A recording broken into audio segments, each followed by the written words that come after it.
ఎంత ధైర్యం ఉండాలి, ఎలాంటి ధైర్యం నింపుకున్నారు.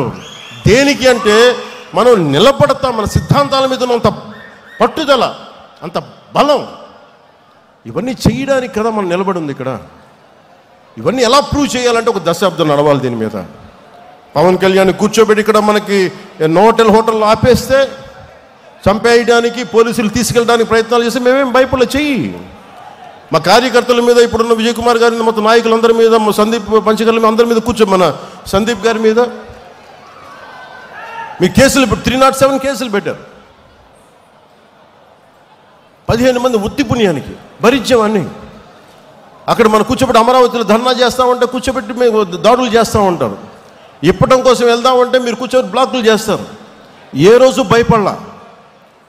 ప్రధానమంత్రి గారు స్వయంగా నాకు తెలిసినప్పటికీ కూడా, ఇంత ఇబ్బంది పెడుతున్నప్పటికీ కూడా విశాఖపట్నంలో ఒక్క ఫోన్ కాల్ నేను పిఎంఓ ఆఫీస్ కానీ హెచ్ఎంఓ ఆఫీస్ కానీ చేయాలి. ఎందుకంటే ఇది మా నేల, మేము పోరాడతాం ఇక్కడ. నేను ప్రధానమంత్రి గారిని, హోంమంత్రి గారిని నేను సహాయం అడిగాను. నా అంత బలహీనం ఇంకెవలేడు. నా లాంటి వాడు పార్టీని మూసేసి వెళ్ళిపోవడం బెటర్. అందుకనే బలంగా తీసుకున్నా.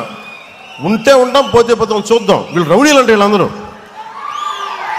గత పార్టీ పాలకులంతా రౌడీలు అంట, చంపేస్తారంట, మీదకి వచ్చేస్తారంట. అంటే నేను ఒకటే అనుకుంటా, మీరు ఎంత, మా వాడు చెప్పాడు ఇందాక, ఎంతమంది వస్తారు రండి, నేను చూస్తాను.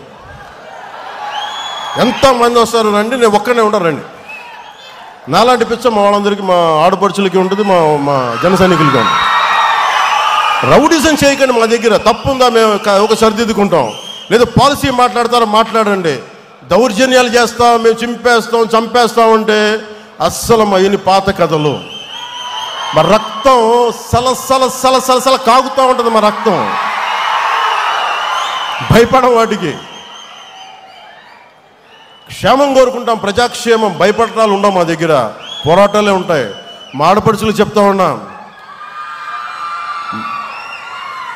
నేను మాట్లాడుతూ ఉంటే పేరెంటాలకు వెళ్ళాలి, కానీ పోరాటాలు కూడా చేయాలి. మన సంస్కృతిని పరిరక్షించుకోవాలి. చూశారు కదా, దీపం పట్టుకొని మన ఇల్లు కార్తీక మాసంలో ఎలా దీపం వదులుతాం, అలాగే అవసరమైతే కత్తి కూడా పట్టుకోవాలి. అవసరమైతే కత్తి అంటే నా ఉద్దేశంలో నిజం కత్తి కాదు, మాటే కత్తి అనుకోండి.